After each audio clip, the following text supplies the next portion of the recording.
If democracy had collapsed under Tinubu, you wouldn't be able to make comment in Abuja. Presidency replies Peter Obi. My dear listeners, here is another interesting news between the presidency and Peter Obi. Moving on to the full details. Kindly please ensure you like, subscribe to this channel and share.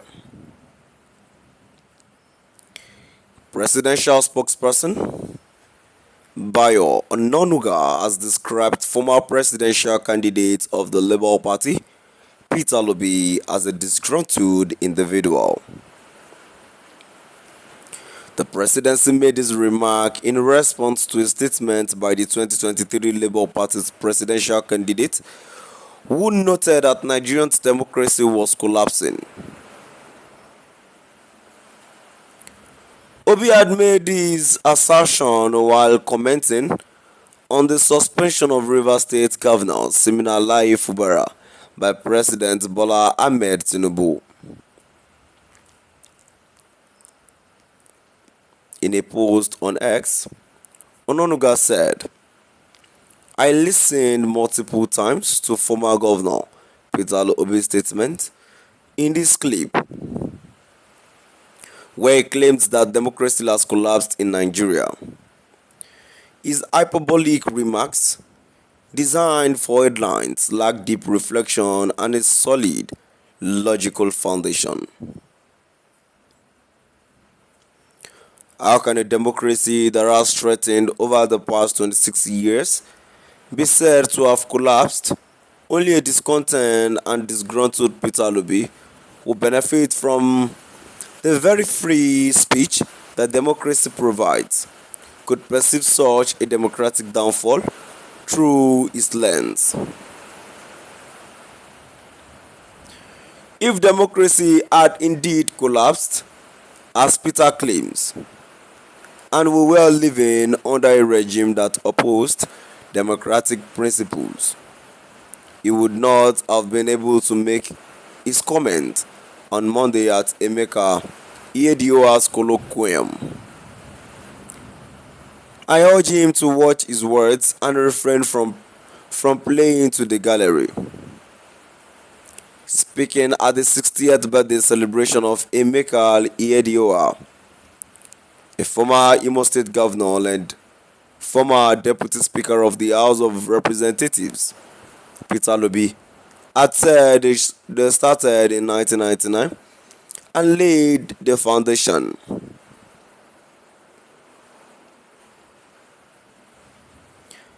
But then, some people came, added a decking, others tried to raise it to the first floor. But then some people came and knocked everything down. That's the situation we are in right now. Everything has been knocked down and nothing works. I can speak on this with experience. I became a governor through the court when former President Olusegun Obasanjo and Atiku Abubakar were in government. I did not pay the court a single naira. I was in my office and the court declared me the winner. That cannot happen in Nigeria today. When I was being impeached, the president sent people to intervene on my behalf. Ken Amani came and pleaded with the House not to impeach me. Today, the president impeaches people directly. Back then, they were begging in my house not to impeach me, even though they were in the PDP and I was in APGA. They pleaded, and President Obasanjo personally called me, asking, "Peter, are you okay?" Even when I was eventually impeached, he called again to check on me, saying, "Are you okay? Are you safe?" My dear listeners, that would be all for today's news.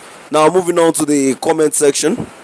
The first comment I have here says, "It is a difficult task defending a failed administration. An administration even a toddler that knows has failed. How would a toddler know because the price of his or her milk and papas have skyrocketed like never before. Another comment I have here says, as usual, owner of Lagos and Abuja has reacted. Ononuga has never hidden his hatred and bitterness towards Obi. Others will criticize this terrible government and go unchallenged, but not when Obi does. But God will surely deliver his children from this terrible government. A last comment here says, Ononuga spoke like an illiterate. Democracy has collapsed under the current government. That was Obi meant. Obi was the beneficiary when our democracy was still working. Can Ononuga compare the democracy we had under PDP to this one we had under Tinubu APC? Buhari was not as bad and terrible with democracy like Tinubu, even though he was also from APC. We saw opposition winning elections even and reclaiming mandate at tribunal under PDP Edo governorship election. My dear listeners, now we've come to the end of our today's news. Please do drop by at the comment section and let's know what your view is all about. Thank you for listening.